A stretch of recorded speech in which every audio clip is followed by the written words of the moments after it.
नाजियों द्वारा स्थापित वेश्यावृत्ति की प्रणाली तीसरे राइख के आतंक को चिह्नित करने वाले अत्यधिक शोषण के अनेक रूपों में से एक थी। एकाग्रता शिविरों में वेश्यालयों को कुछ कैदियों के लिए प्रोत्साहन के रूप में प्रस्तुत किया गया, लेकिन वास्तव में वे अधीनता का एक और तंत्र थे। रावेंसब्रुक और अन्य शिविरों में मनमाने ढंग से चुनी गई महिलाओं को इन स्थानों में सेवा देने के लिए मजबूर किया जाता था, जहां एसएस की निगरानी उनकी पूर्ण अधीनता सुनिश्चित करती थी। हालांकि नाजीवाद द्वारा सेक्स का यंत्रीकरण केवल शिविरों तक ही सीमित नहीं था। फ्रांस पर कब्जे के दौरान ली चबने जैसे वेश्यालय राइख के अभिजात वर्ग के लिए विशेष थे, जो शक्ति और पतन के प्रतीक बन गए थे। जबकि नाजी प्रचार नस्लीय शुद्धता को बढ़ावा देता था, हरमन गोयरिंग जैसे अधिकारी किसी भी प्रकार की सीमा के बिना अति में लिप्त रहते थे।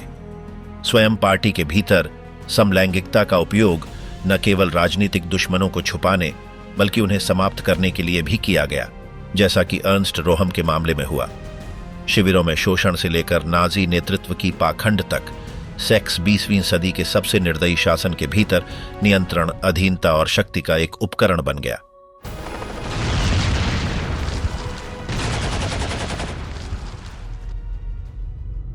एकाग्रता शिविरों में वेश्यालय, वह झूठ जिसने हजारों जीवन ले लिए।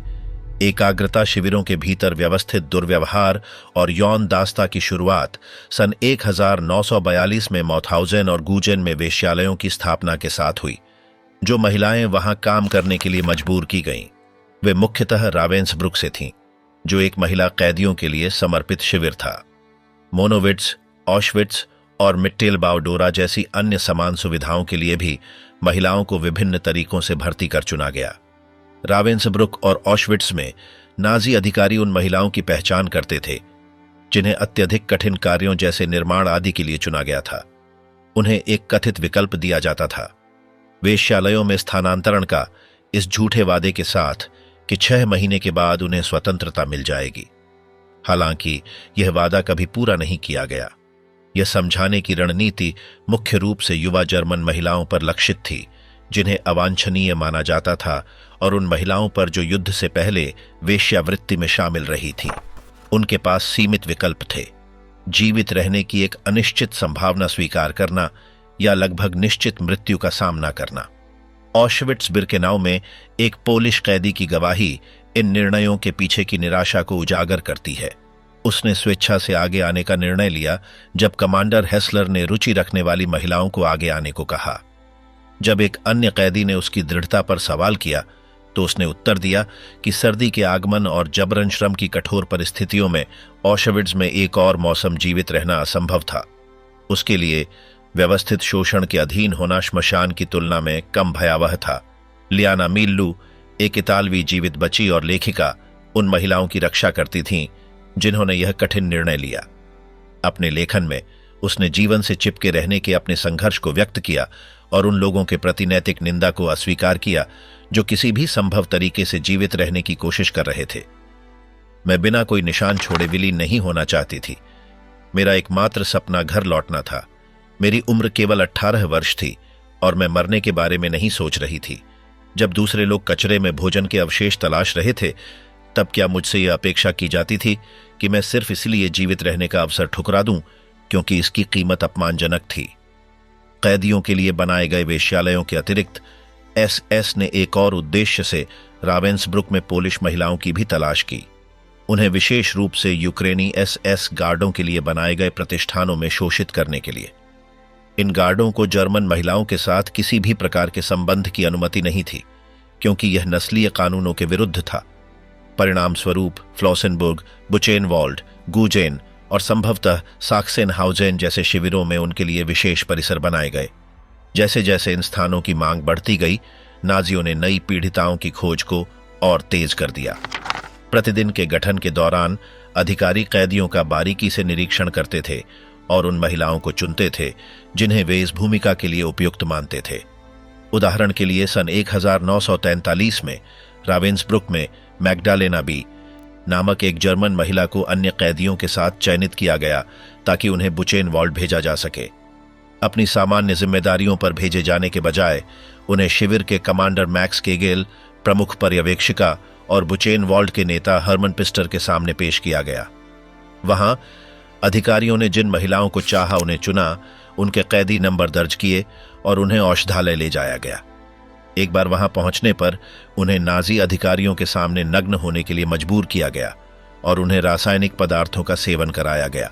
एकांतवास की एक अवधि के बाद उन्हें सामान्य नागरिकों जैसे कपड़े दिए गए और पारंपरिक ट्रेनों में वाइमर ले जाया गया, जहां से उन्हें सैन्य ट्रकों में उनके अंतिम गंतव्य बुचेनवॉल्ड एकाग्रता शिविर भेजा गया। समलैंगिक नाजी नेता, विश्वासघात, सफाया और मौत, लंबी छुरियों की रात।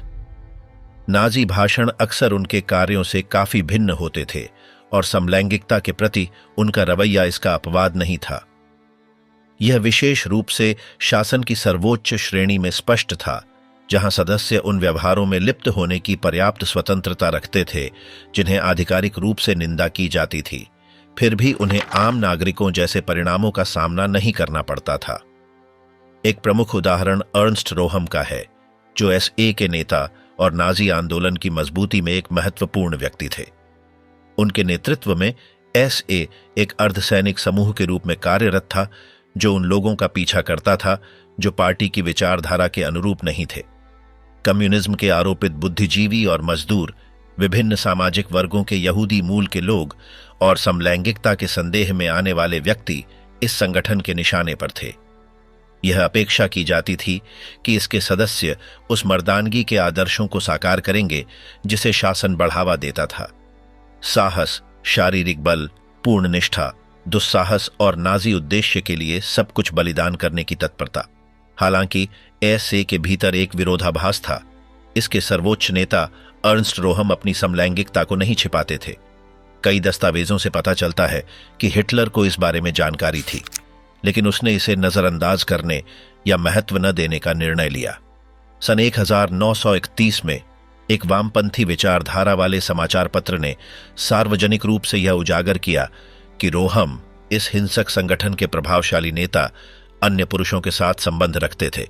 इस विवाद के बावजूद हिटलर के साथ उनका संबंध प्रभावित नहीं हुआ। जब हिटलर के पास रोहम की समलैंगिकता के ठोस प्रमाण आए तो उसने इस मुद्दे को महत्व नहीं दिया। सन 1932 में यह आरोप सामने आया कि एसए प्रमुख ने फ्यूहरर के एक निकटवर्ती सदस्य को रिझाने की कोशिश की थी। इस स्थिति में नाजी नेता ने रोहम की प्रवृत्ति को उष्णकटिबंधीय क्षेत्रों में रहने के दौरान उत्पन्न हुई एक अस्थायी बीमारी बताया, विशेष रूप से उस दौर में जब उसने बोलिविया की सैन्य शक्ति का संगठन किया था।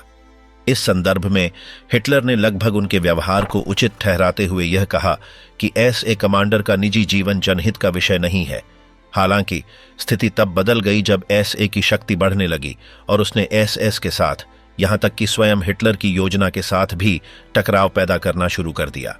जबकि हिमलर ने यह सुनिश्चित किया कि रोहम के पतन का कारण उसकी समलैंगिकता थी, वास्तविकता यह थी कि उसका अर्धसैनिक संगठन नाजी शासन की शक्ति संतुलन की नाजुक स्थिति में एक बाधा बन चुका था। ऐसे को आम लोगों का समर्थन प्राप्त था, जिनमें से अधिकांश मध्यम आयु के विषम लैंगिक पुरुष थे, जो जर्मनी के कायाकल्प का हिस्सा बनना चाहते थे और सब कुछ दांव पर लगाने को तैयार थे। किसी न किसी रूप में वे आंदोलन के भीतर एक उग्रपंथी वर्ग का प्रतिनिधित्व करते थे, जो राज्य के क्रमिक नौकरशाहीकरण और पार्टी के साथ उसके विलय के संदर्भ में अस्वीकार्य होता जा रहा था। इस गुट का सफाया अनिवार्य हो गया और रोहम की यौन प्रवृत्ति उनके विरोधियों के लिए एक आदर्श बहाना बन गई। इसी कारणवश हिमलर ने एसएस और गुप्त पुलिस गेस्टापो को पार्टी के भीतर एक हिंसक सफाया करने का आदेश दिया।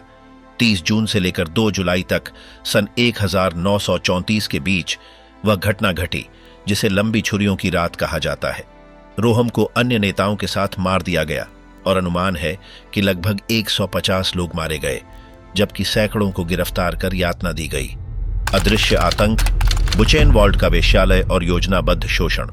बुचेनवॉल्ड शिविर में वेश्यालय एक लकड़ी की बैरक में स्थित था। इसमें एक साझा क्षेत्र, एसएस गार्ड के लिए एक कक्ष, एक चिकित्सकीय स्थान और कई छोटी छोटी कक्षाएं थीं, जिन्हें कोवर सिमर कहा जाता था। इसके अतिरिक्त कुछ शयन कक्ष भी थे, जहां प्रत्येक कैदियों की जोड़ी एक स्थान साझा करती थी। महिलाएं सफेद स्कॉटिश स्कर्ट पहनती थीं, जिनके नीचे ब्रा और अंतर्वस्त्र पहनने की अनुमति थी।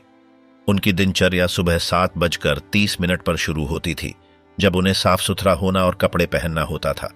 उनकी दैनिक जिम्मेदारियों में बैरक को साफ रखना और कमरों को हवादार बनाना शामिल था। वे पुस्तकालय की कुछ पुस्तकों तक भी पहुंच सकती थीं, बशर्ते वे राजनीतिक विषयों से संबंधित न हों, जैसा कि मैग्डालेना वॉल्टर ने याद किया। हालांकि यह दिखावटी सामान्यता एक विनाशकारी सच्चाई को छुपाए रहती थी। उनके दिन दोहराए जाने वाले कार्यों और रात के 2 घंटे के तनाव के बीच बीतते थे, जब कैदी अपना कार्य समाप्त कर वेश्यालय आते थे। मैग्डालेना ने इस प्रक्रिया को एक प्रकार की असेंबली लाइन की तरह वर्णित किया। हर रात पुरुष अंदर आते, सबसे पहले चिकित्सा कक्ष में जाते, जहां उन्हें एक इंजेक्शन दिया जाता। फिर वे महिलाओं के साथ कमरे में प्रवेश करते और वहां अधिकतम 15 मिनट तक रहते। बाहर निकलते समय वे वेश्यालय छोड़ने से पहले दोबारा चिकित्सा क्षेत्र में जाते और एक और इंजेक्शन प्राप्त करते। कार्य की गति अत्यधिक कठोर थी, जो शायद ही किसी प्रकार का विश्राम देती थी। आरंभ में मैग्डालेना ने विरोध करने की कोशिश की और धमकी दी कि वह पास आने वाले पहले पुरुष पर नाखून काटने वाली कैंची से हमला करेगी। हालांकि रावेंसब्रुक में बिताए गए समय ने उसके आत्मबल को तोड़ दिया था और बुचेनवॉल्ड की निरंतर हिंसा ने उसे उदासीनता में डुबो दिया। अंततः उसने संघर्ष करना छोड़ दिया, एक ऐसी मानसिक अवस्था में पहुंच गई जो उन अनगिनत कैदियों के समान थी जिन्होंने हर उम्मीद खो दी थी। सब कुछ झेलने के बावजूद मैग्डालेना वॉल्टर सन 1944 के अंत में बुचेनवॉल्ड से बाहर निकलने में सफल रही। फिर भी उसकी रिहाई के पीछे के कारण आज भी स्पष्ट नहीं हो पाए हैं। यौन संबंध, निगरानी और आतंक, एकाग्रता शिविरों के वेश्यालयों के पीछे की नाजी मशीनरी।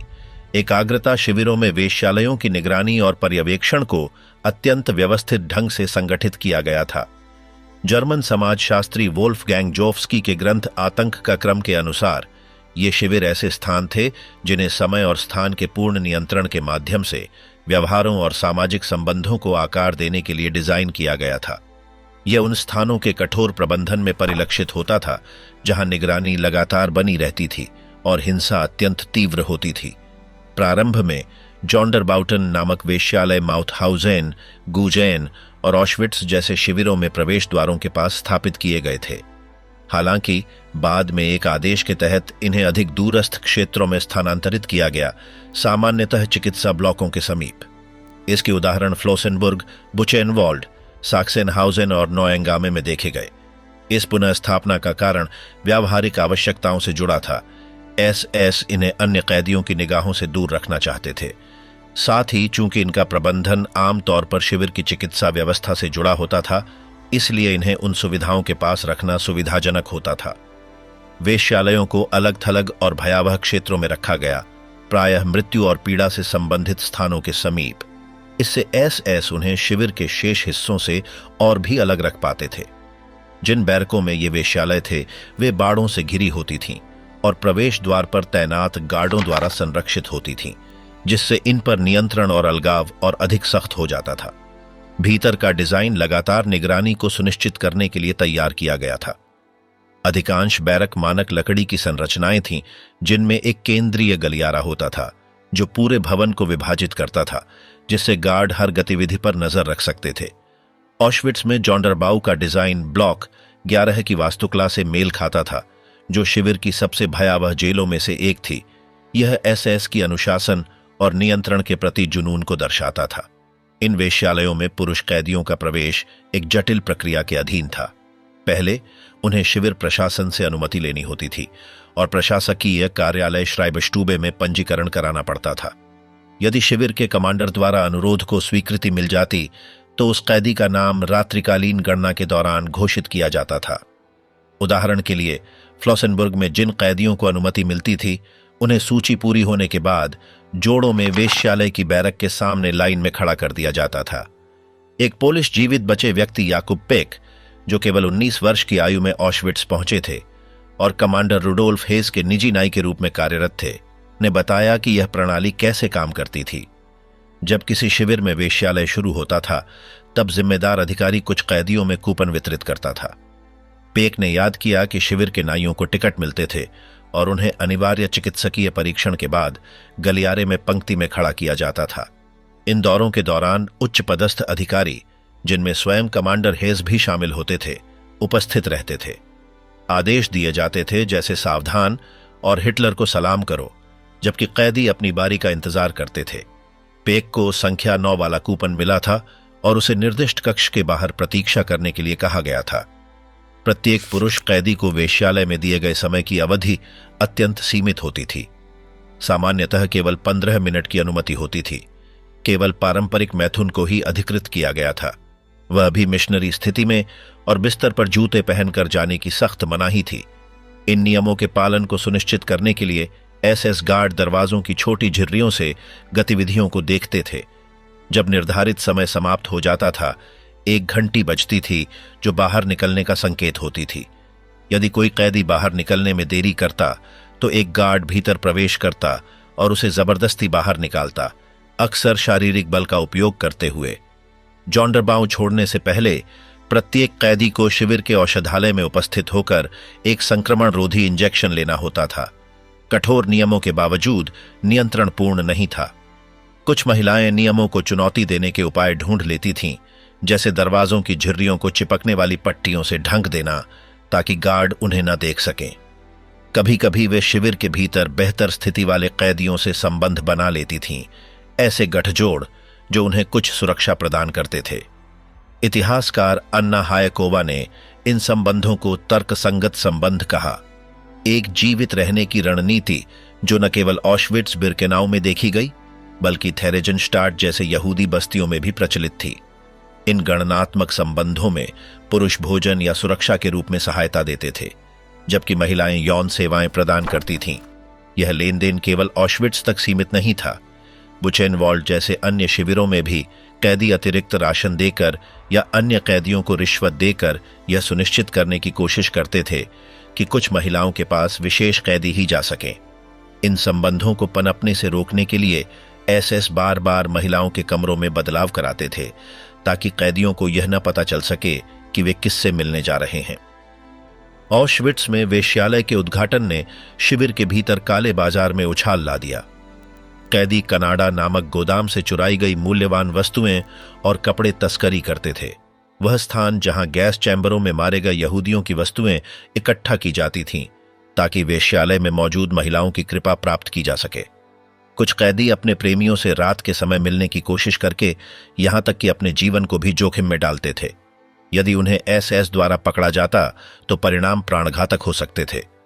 इन गुप्त प्रवेशों को रोकने के लिए गार्डों ने उपायों को लागू किया, जैसे कि महिलाओं को एक विशेष शयन कक्ष में बंद कर देना या उन्हें शिविर के अन्य क्षेत्रों में पुनः नियुक्त करना, जिससे पुरुष कैदियों के साथ किसी भी प्रकार के संपर्क की संभावना समाप्त हो जाती थी। ऑशविट्स का वेश्यालय, रुडोल्फ हेस का भयानक प्रयोग। यह कल्पना करना कठिन है कि यौन प्रवृत्ति जैसे मूलभूत मानव व्यवहार अत्यंत चरम परिस्थितियों में भी बने रह सकते हैं, एक ऐसे वातावरण में जो भय, भोजन की कमी और निरंतर मृत्यु के खतरे से भरा हो। फिर भी जो लोग जीवित बचे, उनके वर्णन एक अधिक जटिल वास्तविकता को उजागर करते हैं। जैक टेरी, जो फ्लोसेनबर्ग शिविर से जीवित निकलने में सफल रहे, ने इस बात पर जोर दिया कि भूख मिटाने की आवश्यकता और जीवित रहने की इच्छा किसी अन्य आवश्यकता से अधिक शक्तिशाली थी। इसी प्रकार मनोवैज्ञानिक विक्टर फ्रैंकल, जो ऑशविट्स में कैदी थे, ने अपनी रिहाई के बाद लिखा कि उनकी यौन इच्छाएं लगभग पूरी तरह से समाप्त हो गई थीं। उन्होंने इस अनुभव को एक रूपक के माध्यम से समझाया। भूख ने अन्य सभी मूल प्रवृत्तियों को निगल लिया था, जिसे उन्होंने पेट की हस्त मैथुन की संज्ञा दी। हालांकि ये दृष्टिकोण शिविरों के भीतर के सभी अनुभवों का पूर्ण चित्र नहीं देते। सन 1971 में जर्मन मनोचिकित्सक पॉल माटुसेक ने एक अध्ययन प्रकाशित किया, जिसमें उन्होंने कहा कि फ्रैंकल द्वारा वर्णित यौन इच्छा की अनुपस्थिति कोई सार्वभौमिक घटना नहीं थी। उनके द्वारा साक्षात्कार किए गए एक जीवित बचे व्यक्ति ने यह स्वीकार किया कि भूखमरी की स्थिति के बावजूद वह यौन गतिविधि की तीव्र लालसा रखता था और डाखाओं में कई कैदियों को कामुक सपने आते थे तथा वे आत्मसंतुष्टि का सहारा लेते थे। इसी गवाह ने यह भी स्वीकार किया कि वह गुप्त रूप से शिविर के वेश्यालय में जाना चाहता था। दूसरी ओर अर्नेस्ट फेडर्न, जिन्होंने बुचेनवॉल्ड में कैद भुगती और बाद में मनोवैज्ञानिक बने, ने कहा कि यौनता अब भी कुछ कैदियों के लिए महत्वपूर्ण भूमिका निभाती थी। उनके अनुसार कुछ कैदियों के लिए इच्छा और अंतरंगता समाप्त नहीं हुई थी। बल्कि यह उनके शिविर के अनुभव का हिस्सा बन गई थी। हालांकि ये कथाएं परस्पर विरोधाभासी लग सकती हैं, वे कैदियों की स्थितियों में अंतर को समझने पर अधिक स्पष्ट होती हैं। डाखाउ और बुचेनवॉल्ड में जीवित रहने की स्थितियां ऑशविट्स बिर्केनाउ, माउथहाउजेन या माजदानेक की भयावहता की तुलना में कम कठोर थीं। वोल्फगैंग जोफ्स्की ने एकाग्रता शिविरों को अत्यधिक असमानता वाले परिदृश्य के रूप में वर्णित किया। जहां कई बंदी अत्यंत दयनीय हालात में जीते थे, वहीं कुछ लोग जो प्रणाली के भीतर विशिष्ट पदों पर थे, बेहतर परिस्थितियों तक पहुंच रखते थे। एसएस द्वारा थोपे गए आत्म प्रबंधन के ढांचे में कुछ कैदियों को प्रशासन में सहयोग देने के लिए सीमित शक्ति प्रदान की जाती थी, जिन्हें प्रायः नाजी नस्लीय और राजनीतिक विचारधाराओं के अनुसार चुना जाता था। यह पदानुक्रमात्मक संरचना जीवित रहने की संभावनाओं को सीधे प्रभावित करती थी। एक बार जब कोई व्यक्ति किसी शिविर में पहुंचता, उसकी पहचान पूर्ण रूप से समाप्त हो जाती थी। उसके नाम की जगह एक संख्या दी जाती और उसी क्षण से एक शारीरिक और मानसिक अमानवीकरण की प्रक्रिया शुरू हो जाती।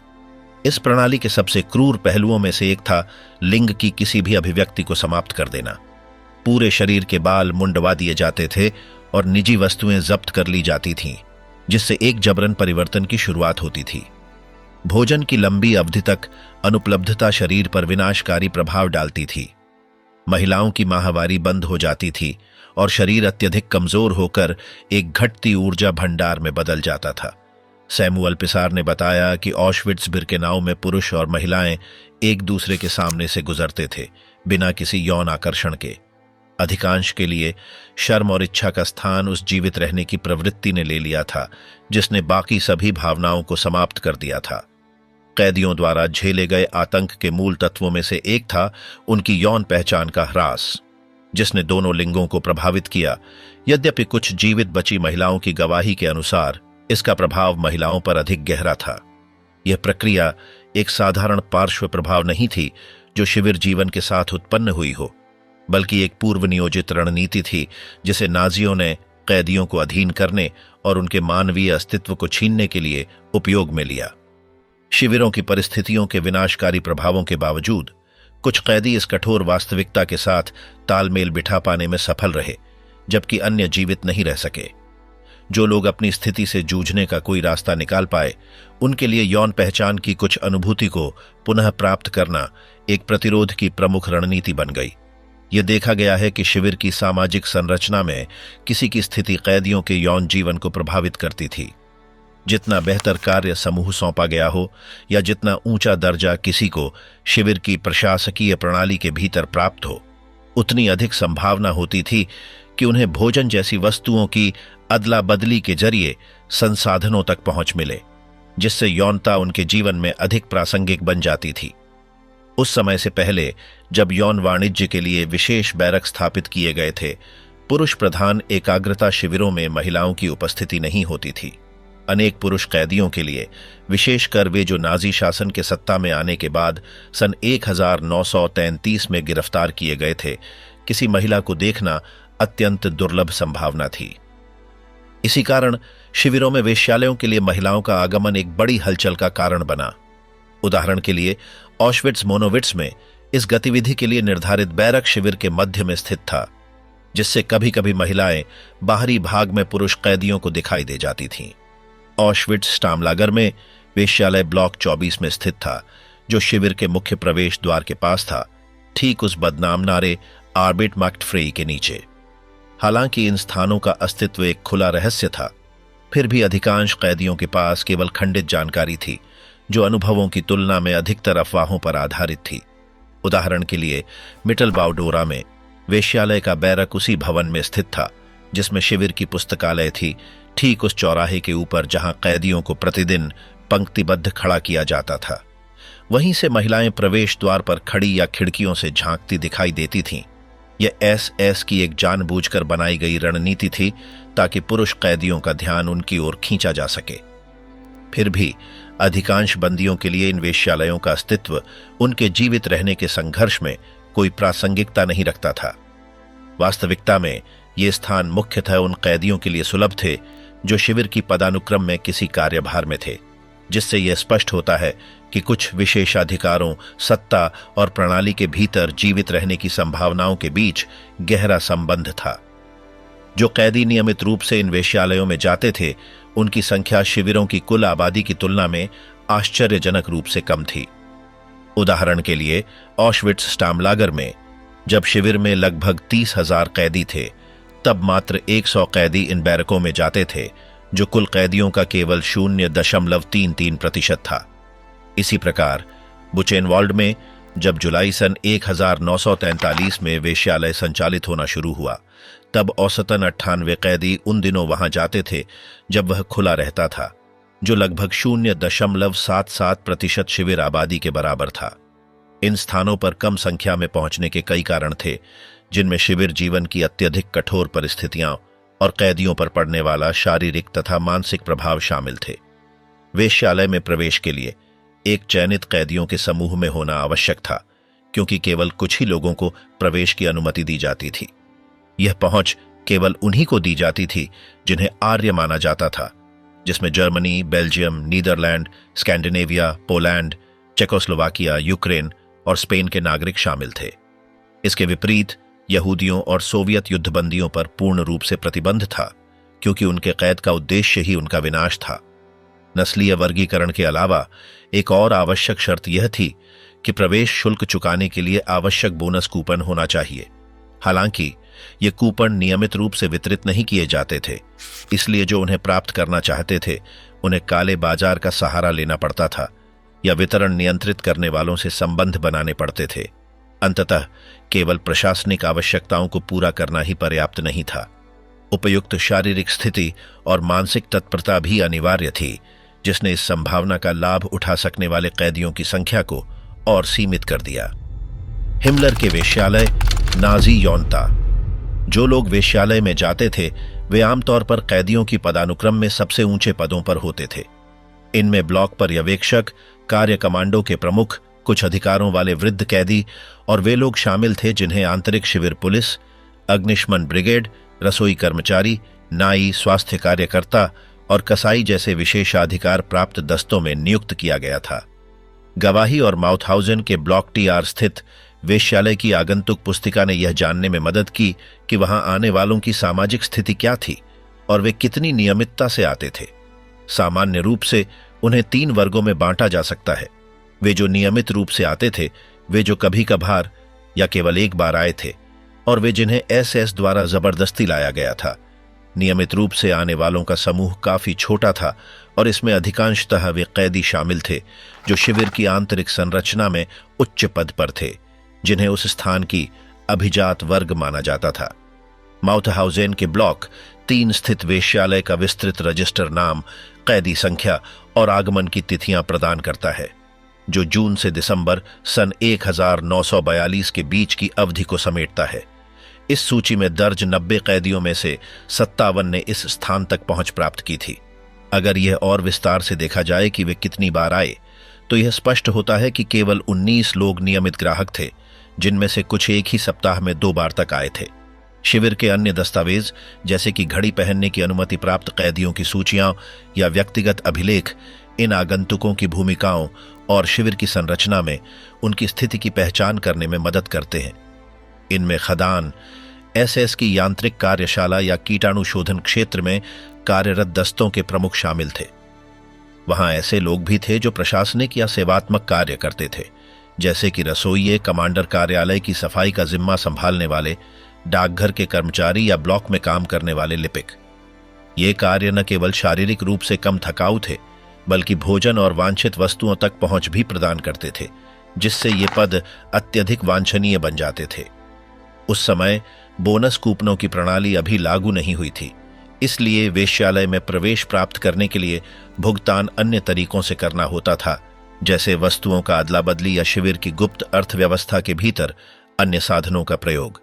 ये अंतःक्रियाएं यह दर्शाती हैं कि कैसे सामाजिक गतिशीलताएं और जीवित रहने की रणनीतियां कैद प्रणाली के भीतर संगठित थीं।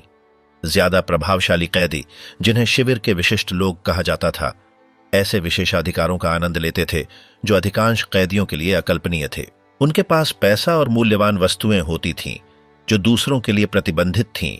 वे एक से अधिक जोड़ी जूते रखते थे, जब अधिकांश के पास केवल एक ही जोड़ी होती थी। और वे ऊंचे दांव के साथ ताश के खेल, खेलकूद की प्रतियोगिताओं और सप्ताहांत की संगीत संधियों जैसे मनोरंजन में भाग लेते थे। ये विशेषाधिकार उनकी निजी जिंदगी में भी परिलक्षित होते थे। हालांकि समलैंगिकता शिविरों में प्रतिबंधित थी, फिर भी कुछ ऊंचे दर्जे वाले कैदी युवा पुरुषों या किशोरों के साथ संबंध बनाए रखते थे। लेगर प्रोमिनेंस के लिए यौनता केवल उनके विशेषाधिकार प्राप्त जीवन शैली का एक पहलू ही नहीं थी, बल्कि प्रभुत्व और प्रतिष्ठा का एक प्रदर्शन भी थी। दूसरों की दयनीयता के प्रति उनका उदासीन रवैया उनके द्वारा भूखे कैदियों के सामने भोजन बर्बाद करने और अपनी यौन शक्ति का प्रदर्शन करने के तरीकों से स्पष्ट हो जाता था। वेश्यालयों में आने वालों का एक अन्य बड़ा समूह उन कैदियों का था जो शिविर की संरचना में एक मध्यवर्ती दर्जा रखते थे। उच्च रैंक वालों के विपरीत इन पुरुषों की अधिकांश संख्या केवल कभी कभार या एक बार वहां आती थी, और वे भी अलग अलग कारणों से।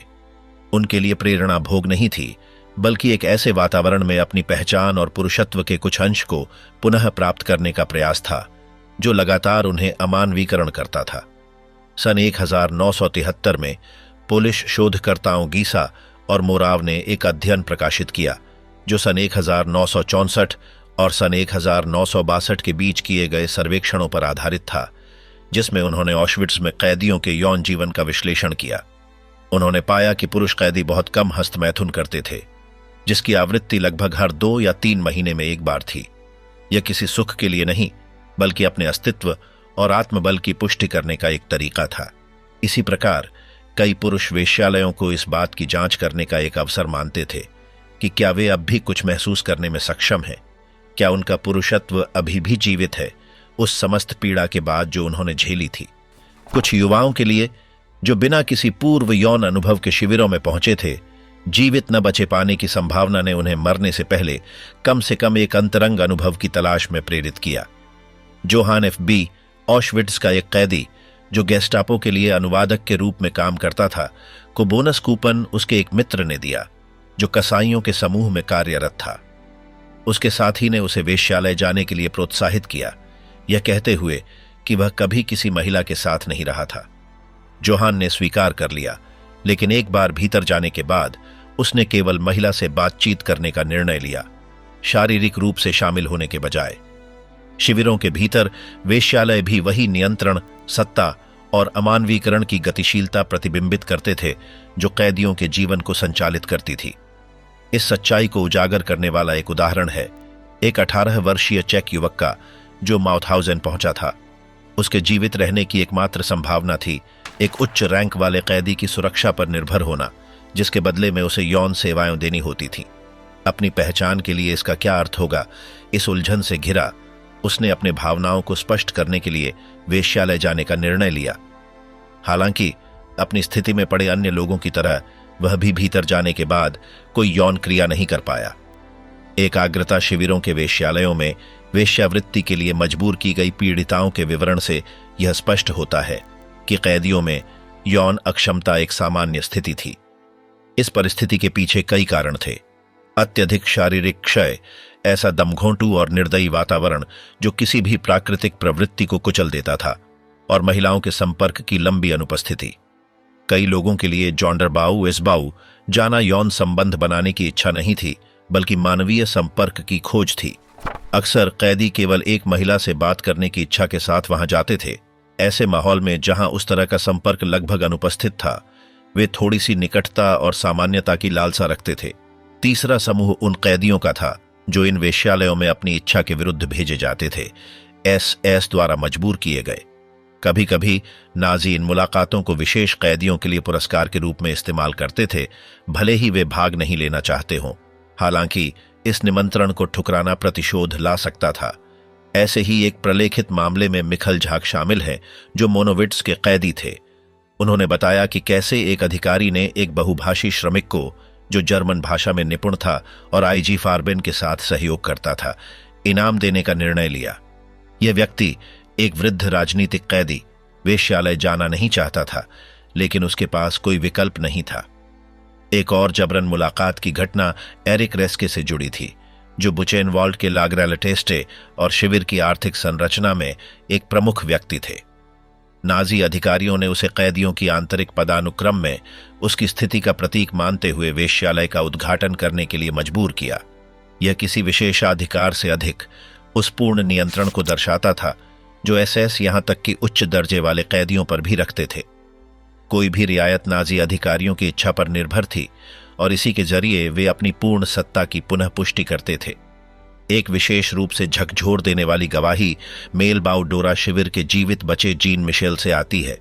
अपनी आत्मकथा में वह अपने साथी डियर के अनुभव को बताते हैं जो कॉन्टेन की सुरंगों में हथियार निर्माण की थकाऊ शिफ्ट के बाद एक भयावह स्थिति में पड़ गया था।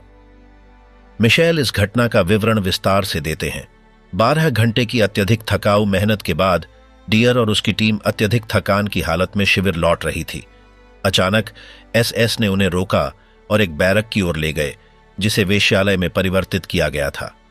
अस्त व्यस्त और केवल नींद की आकांक्षा में पुरुष तब स्तब्ध रह गए जब उन्हें आदेश दिया गया।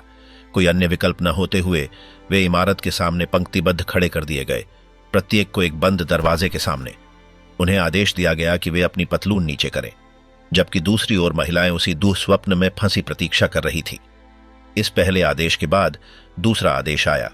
उन्हें भीतर प्रवेश करना था। उन्होंने वैसा ही किया, आधी नीचे गिरी पतलून के साथ और पूरी तरह से इच्छा से रहित। यह दृश्य एक बीमार वृद्ध की उदासीनता के बराबर था जो किसी भी रुचि को महसूस करने में असमर्थ हो। उनमें से एक को एक महिला के सामने पाया गया और शर्म तथा भ्रम ने उसे और अधिक अभिभूत कर दिया। मिशेल बताते हैं कि कैसे डियर उस अपमान और बेतुकेपन के बीच फ्रांसीसी लोगों की यौन प्रतिष्ठा पर एक व्यंग्यात्मक टिप्पणी करता है, यह संकेत देते हुए कि कैसे ये जबरन कराए गए अनुभव पुराने मिथकों को झुठला देते थे। हिटलर और सेक्स, फ्यूहरर की अंतरंगता से जुड़े अफवाहें। हिटलर का यौन जीवन इतिहासकारों के बीच लगातार अटकलों का विषय रहा है और यह अन्य तानाशाहों की तुलना में कहीं अधिक रहा है। इसका मुख्य कारण उसके चारों ओर फैला रहस्य है।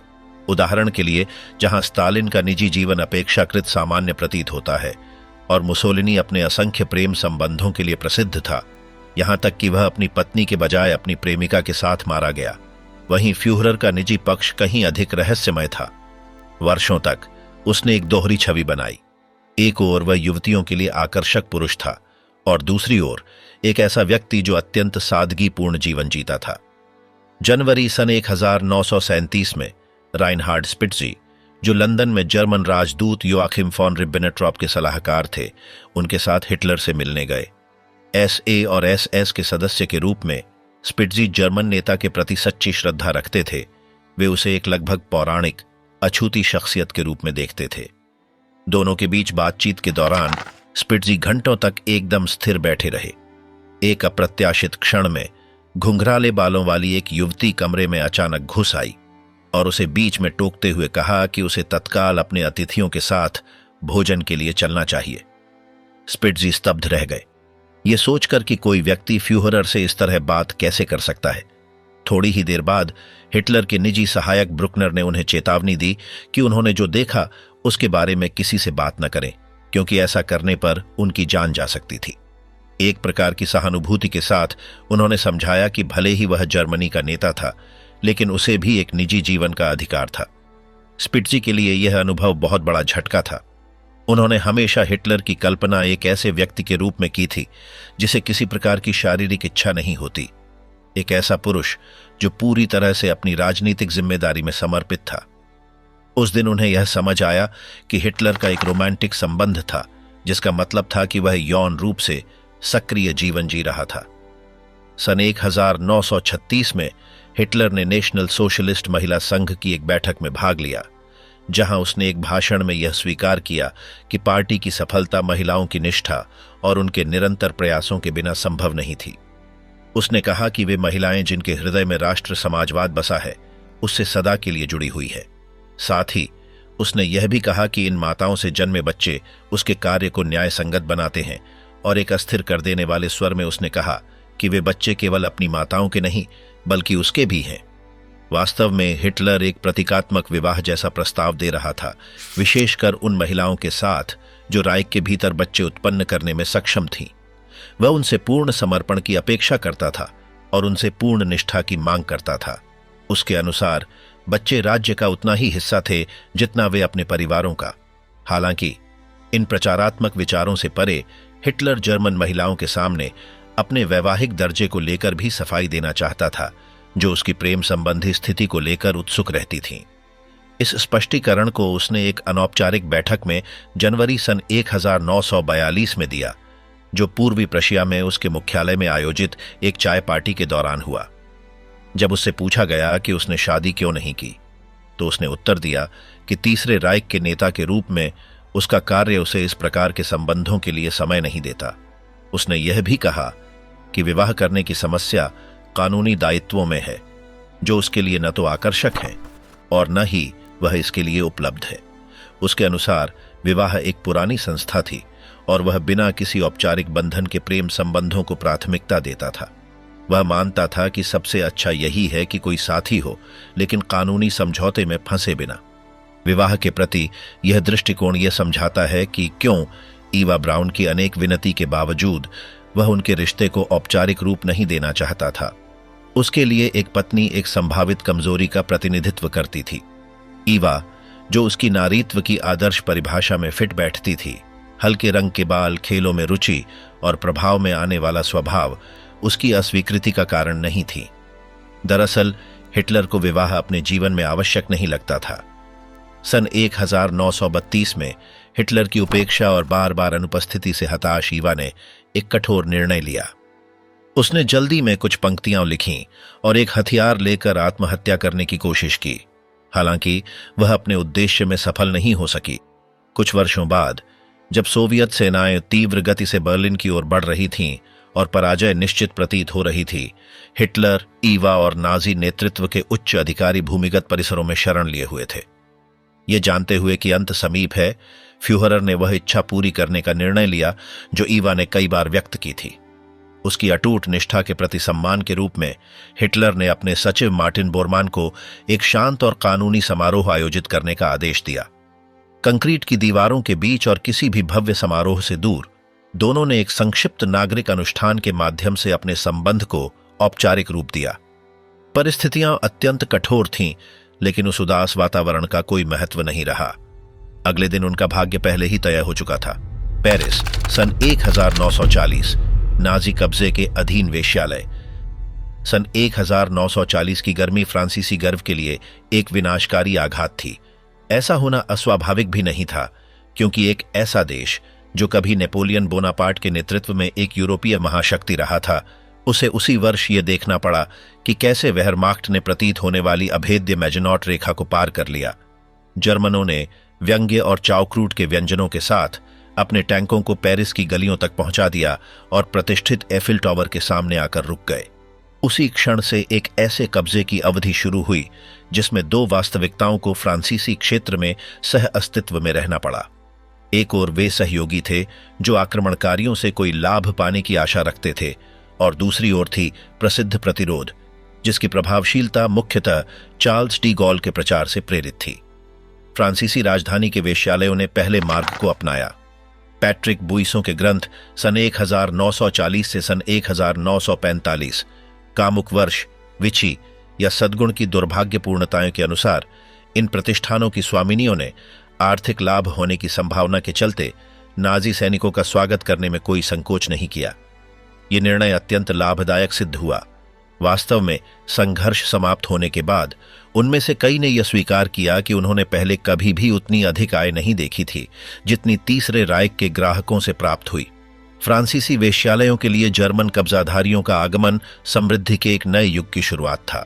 हालांकि पेरिस के वेश्यावृत्ति जगत में एक वेश्यालय ने बाकी सभी से अधिक प्रतिष्ठा प्राप्त की और नाजी उच्च अधिकारियों का पसंदीदा स्थान बन गया, और वह था ले शबानय।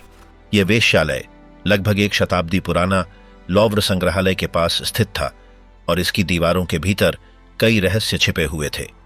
यहाँ विभिन्न थीम पर आधारित सजावटी कक्ष थे और इसकी खास बातों में एक असामान्य प्रेम कुर्सी शामिल थी, जिसे विशेष रूप से किंग एडवर्ड सप्तम के लिए डिजाइन किया गया था। यहाँ कार्यरत महिलाएं स्वयं को अभिजात वर्ग का हिस्सा मानती थीं और इस कारण उनकी दरें भी काफी अधिक थीं। फ्रांस की परिष्कृत उन्मुक्तता का यह केंद्र वर्ष 1878 में र्यू शबाने की संख्या 12 पर खोला गया था और उसने अपना नाम उसी गली से लिया। आज के समय में इसकी इतिहास को खोजना कठिन हो गया है। मार्क लेमोनिये के गाइड हिस्टोरिक दु पेरिस लिबर्टिन के अनुसार इस वेश्यालय की बाहरी बनावट किसी का ध्यान आकर्षित नहीं करती थी, क्योंकि यह 7 मंजिला इमारत थी जो पहली नजर में उस मोहल्ले की अन्य इमारतों से अलग नहीं दिखती थी। इसकी संस्थापिका को मैडम केली के नाम से जाना जाता था। हालांकि बाद में यह व्यवसाय नेज प्वांत्यू, अर्नेस्ट लेसूर्ड और जॉर्ज ले किरासिए के हाथों में चला गया। हालांकि इसका बाहरी रूप विशेष आकर्षक नहीं था, फिर भी इस वेश्यालय की ख्याति तेजी से बढ़ी और इसकी बहुसांस्कृतिक प्रतिष्ठा के चलते यह पेरिस के समाज का ध्यान आकर्षित करने लगा। प्रवेश द्वार पर लगे एक बोर्ड पर उसका आदर्श वाक्य लिखा होता था, सभी राष्ट्रों के लिए एक स्थान। हालांकि यह वाक्य उस स्थान पर काम करने वाली महिलाओं की मूल भूमि की ओर संकेत नहीं करता था, बल्कि उन कमरों की सजावट की ओर था जो ग्राहकों को विदेशी परिदृश्यों की यात्रा पर ले जाते थे। शोधकर्ताओं द्वारा सबसे अधिक याद किए जाने वाले कमरों में हिंदू शैली वाला, मूरिश संस्कृति से प्रेरित एक कक्ष, पोम्पेई की सजावट वाला और यहां तक कि एक मध्ययुगीन थीम वाला कमरा शामिल है। पेरिस की universal exposition on off the year 1900 में जापानी शैली के कक्ष को एक पुरस्कार मिला था, जिससे इस प्रतिष्ठान की प्रतिष्ठा और भी बढ़ गई थी। विशिष्ट वेश्यालय ले शबाने में लगभग 20 कमरे थे जो एक अत्यधिक बजट के साथ बनाए गए थे। उसका सबसे बड़ा आकर्षण था विलासिता का बेतहाशा प्रदर्शन। एक स्पष्ट उदाहरण यह है कि फ्रेस्को कला में माहिर कलाकार चार्ल्स तोशे ने उसके आंतरिक सजावट को सजाने में 1 वर्ष का समय समर्पित किया। लुई 16वीं शैली के कक्ष जैसे हिस्सों की कल्पना प्रसिद्ध डिजाइनरों द्वारा की गई थी और उन्हें उच्च गुणवत्ता वाले सामग्रियों से सजाया गया था।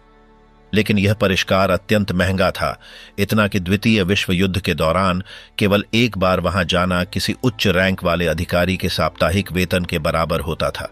संचालन की दृष्टि से ले शबाने के शुरुआती वर्षों में इसमें लगभग 22 महिलाएं कार्यरत थीं, जिन्हें प्रशासन द्वारा सावधानीपूर्वक चुना गया था। हालांकि जब सन 1878 में पेरिस में यूनिवर्सल एक्सपोजिशन आयोजित हुई, तब उनकी संख्या तेजी से बढ़कर 36 हो गई। सभी महिलाएं कुछ ही उपलब्ध बिस्तरों को साझा करती थीं और कई मामलों में वे 2-2 मिलकर सोती थीं। हालांकि सन 1883 में नगर परिषद की एक रिपोर्ट ने इस अभ्यास की आलोचना की थी। फिर भी वेश्यालय की लोकप्रियता इतनी अधिक थी कि अधिकारियों ने इसके मालिकों से टकराव से बचने के लिए इस मुद्दे की अनदेखी करना ही बेहतर समझा। इस प्रतिष्ठान का प्रभाव तब स्पष्ट हुआ जब इसकी कार्यरत महिलाएं पेरिस की सड़कों पर व्यापार के प्रचार के लिए विज्ञापन वितरित करने लगीं, जबकि यह उस समय सन 1880 से कानून द्वारा प्रतिबंधित था, क्योंकि इसे अनुपयुक्त माना गया था। मगर वास्तविकता यह थी कि उस समय तक उस स्थान को किसी प्रचार की आवश्यकता नहीं थी, क्योंकि उसकी ख्याति पहले ही पूरे फ्रांसीसी क्षेत्र में फैल चुकी थी। इतिहासकार ब्रिजिट रोशलांडे अपनी कृति ले मेजों क्लोज ऑत्रुफुआ में उल्लेख करती हैं कि उसकी प्रतिष्ठा इतनी अधिक थी कि अन्य वेश्यालयों ने भी विज्ञापन रणनीति के रूप में यही नाम अपना लिया। काले, लिले, मार्से, नांसी, टूलों और फ्रेजियस जैसी कई शहरों में शबाने नाम से प्रतिष्ठान खुल गए। हालांकि असली और मौलिक वेश्यालय हमेशा पेरिस में ही रहा। उसकी सुविधाओं का परिष्कार केवल सेवाओं की लागत ही नहीं बढ़ाता था, बल्कि ले शबाने को अभिजात वर्ग का एक मिलन स्थल भी बना देता था। लेमोनिये के अनुसार प्रभावशाली हस्तियों और यहां तक कि शाही परिवार के सदस्यों द्वारा अपनी समय सारणी में इस वेश्यालय के लिए समय आरक्षित करना आम बात थी। गोपनीयता बनाए रखने के लिए इन यात्राओं को सीनेट के अध्यक्ष से मुलाकात के रूप में दर्ज किया जाता था। ये केवल अंतरंग मुलाकातें नहीं होती थीं, बल्कि वहां एक मनोरंजनपूर्ण वातावरण भी होता था, जिसमें पेय, संगीत और सट्टा खेल शामिल होते थे। समय के साथ इस वेश्यालय में कला और राजनीति की दुनिया से जुड़ी कई प्रसिद्ध हस्तियों ने भी कदम रखा। उसके सबसे प्रसिद्ध ग्राहकों में से एक थे हेनरी डी टूलूज लॉथरेक, जो न केवल वहां नियमित रूप से आते थे, बल्कि उन्होंने कुछ कमरों की सजावट में सहयोग भी दिया था। साथ ही लेखक गाय डी मोपसां भी वहां आते थे। उन्होंने तो अपने घर में मूरिश शैली में एक कमरा बनवा लिया था, ताकि वेश्यालय के वातावरण को याद रख सकें। अन्य प्रसिद्ध हस्तियों में अभिनेत्री माई वेस्ट और प्रतिष्ठित कैरी ग्रांट भी उस स्थान पर आ चुके। इस स्थान की विशिष्टता इतनी प्रसिद्ध थी कि विलासिता से भरी पर्यटन एजेंसियां इसे अपने सबसे विशिष्ट ग्राहकों के लिए एक अनूठे अनुभव के रूप में प्रस्तुत करती थीं। ऐसा ही बताया निकोल कैनेट ने, जो उस प्रतिष्ठान से जुड़े वस्तुओं की संग्रहकर्ता हैं, एक साक्षात्कार में दी टेलीग्राफ के लिए। सन 1940 में जर्मन सेना के आगमन और फ्रांस पर उसके कब्जे के साथ पेरिस के वेश्यालयों में एक अचानक परिवर्तन आया। ले शबाने और प्रतिष्ठित उन दो जैसे विलासिता से भरे स्थानों में कई महिलाएं अपने काम छोड़कर चली गईं। कुछ ने डर के कारण ऐसा किया, जबकि अन्य ने ऐसा आक्रमणकारियों के खिलाफ एक विरोध के रूप में किया। इन प्रतिष्ठानों के दरवाजों पर यह संदेश स्पष्ट और चुनौतीपूर्ण लहजे में लिखा हुआ पाया जाना असामान्य नहीं था। बंद है, स्टाफ को भेजा गया है। यह शांतिपूर्ण प्रतिरोध अधिक समय तक नहीं टिक पाया। जैसे ही जर्मनों ने वेश्यालयों को फिर से खोलने और सैन्य पदानुक्रम के अनुसार उनके उपयोग को संगठित करने का निर्णय लिया, परिस्थिति बदल गई। उस पल से जर्मन मुद्रा एक प्रलोभन बन गई, जिससे इन प्रतिष्ठानों में कार्यरत महिलाएं नए कब्जाधारियों की सेवा स्वीकारने को तैयार हो गईं। ले शबाने की प्रशासिका ने युद्ध समाप्त होने पर यह घोषणा की कि नाजी सैनिक फ्रांसीसी ग्राहकों की तुलना में बेहतर विकल्प थे, क्योंकि वे उदारता से भुगतान करते थे, अधिक परिष्कृत थे, कई भाषाएं बोलते थे और उनके शिष्टाचार अधिक परिष्कृत थे। राइख की मुद्रा के बड़े पैमाने पर आगमन के साथ फ्रांसीसी राजधानी में वेश्यावृत्ति करने को तैयार महिलाओं की संख्या बढ़कर 10,000 तक पहुंच गई, जो उस संघर्ष की शुरुआत में दर्ज की गई 4,000 की संख्या से कहीं अधिक थी। जर्मन नियंत्रण ने इन सुख सुविधा के स्थानों को पूरी तरह पुनः सक्रिय कर दिया, जो अभूतपूर्व उछाल के दौर से गुजरे। विलासितापूर्ण उन दो से, जिसका विशाल कक्ष इरोटिक फ्रेस्को से सुसज्जित था और जो नाजी अभिजात वर्ग को आकर्षित करता था, लेकर सेना के लिए निर्धारित सामान्य वेश्यालयों तक सभी को लाभ हुआ। ले शबाने, जैसा कि अपेक्षित था, जर्मन सैन्य शीर्ष नेतृत्व के लिए आरक्षित रखा गया, जिसमें लुफ्टवाफ, वेहरमाख्ट और एसएस के प्रमुख सदस्य शामिल थे। सेन नदी क्षेत्र में फैले 177 वेश्यालयों और मनोरंजन स्थलों में से 5 अधिकारियों को और 18 सैनिकों को सौंपे गए थे। प्रवेश द्वारों पर द्विभाषी संकेत इस वर्गीकरण को दर्शाते थे, ऐसा बुइसों बताते हैं। यह प्रतिष्ठित वेश्यालय नाजी शासन की प्रमुख हस्तियों के नियंत्रण में था, जिनमें हरमन गोरिंग भी शामिल थे, यद्यपि वह विशेष रूप से उन दो जाना पसंद करते थे। वहां तीसरे राइख के अधिकारी भव्य रात्रि आयोजन करते थे, जबकि फ्रांसीसी जनता कर्फ्यू का सामना कर रही होती थी, जो रात 11 बजे से सुबह 5 बजे तक आवाजाही को सीमित करता था। इन आयोजनों के दौरान चॉकलेट, तंबाकू और शैंपेन जैसी वांछित वस्तुएं वहां की महिलाओं में बांटी जाती थीं, जो मोहक नृत्य प्रस्तुत करती थीं और जुए के खेलों में भाग लेती थीं। संध्या तब समाप्त होती जब कोई सहभागी सुझाव देता कि मनोरंजन को निजी रूप से जारी रखने के लिए थीम वाले कमरों की ओर चला जाए। तीसरे राइख में प्रभुत्व के एक उपकरण के रूप में सेक्स के उपयोग ने एक ऐसे शासन की क्रूरता को उजागर किया, जिसने जीवन के हर पहलू पर पूर्ण नियंत्रण की कोशिश की। एकाग्रता शिविरों में वेश्यालय किसी विशेषाधिकार का स्थान नहीं थे, बल्कि अधीनता का एक और रूप थे। वे महिलाएं जो वहां काम करने के लिए मजबूर की गईं, उनसे उनकी सारी स्वायत्तता छीन ली गई थी, जबकि जो कैदी उन स्थानों पर जाते थे, वे एसएस की कठोर निगरानी में होते थे, ऐसे नियमों के अधीन जो मानवता की हर झलक को मिटा देते थे। शिविरों के बाहर फ्रांस पर नाजी कब्जे के साथ वेश्यालयों को राइख के अभिजात वर्ग के लिए अनुकूलित किया गया, जबकि नाजी स्थानीय आबादी पर प्रतिबंध थोप रहे थे। अधिकारी भोग और भ्रष्टाचार में लिप्त थे, एक ऐसे शासन की पाखंड को उजागर करते हुए जो नस्लीय शुद्धता का प्रचार करता था, जबकि उसका शीर्ष नेतृत्व पतन में डूबा हुआ था। नाजी सत्ता संरचना के भीतर ही यौनता को एक राजनीतिक हथियार के रूप में इस्तेमाल किया गया। समलैंगिकता, जिसे कुछ वर्गों में सहन किया गया और अन्य में क्रूरतापूर्वक दमन किया गया, पार्टी के भीतर असहज हस्तियों को हटाने का बहाना बनी, जैसा कि अर्नस्ट रोहम के साथ लंबी छुरियों की रात में हुआ। नाजी विचारधारा ने यौनता को अत्यंत सटीकता के साथ एक औजार में बदल दिया, शिविरों में नियंत्रण और अपमान के एक माध्यम के रूप में, कब्जे वाली समाज में जनता पर प्रभुत्व स्थापित करने के एक रूप में, और पार्टी के भीतर सत्ता को मजबूत करने के साधन के रूप में। वेश्यालयों की बैरकों से लेकर नाजी अभिजात वर्ग के भव्य कक्षों तक सेक्स एक दमन का उपकरण बन गया, जिसने शासन की असली प्रकृति को उजागर किया। नाजीवाद की विभीषिका केवल जनसंहार में ही नहीं दिखी, बल्कि मानव गरिमा के व्यवस्थित पतन में भी प्रकट हुई, जहां यहां तक कि इच्छा को भी नियंत्रण के एक रूप में परिवर्तित कर दिया गया।